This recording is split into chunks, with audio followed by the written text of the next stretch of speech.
பேசாம ஒரு தீவ போல நாளெல்லாம் வாழ்ந்தேனே.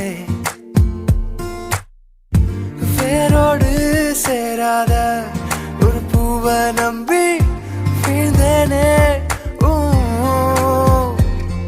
அடி தன்னோட இறகெல்லாம் கண் முன்னே விழுந்தாலும் பறவைகள் தேடாதே. அடியானாலும் இறகுக்கு பறவையின் ஞாபகம் எப்போதும் போகாதே. ஏனோ வலிகளும் மறையல, ஏனோ அழுதிட தோணல, நானோ சிதறிய கண்ணாடி. தனிமரம் நானடி, எனக்கு நீ யாரடி?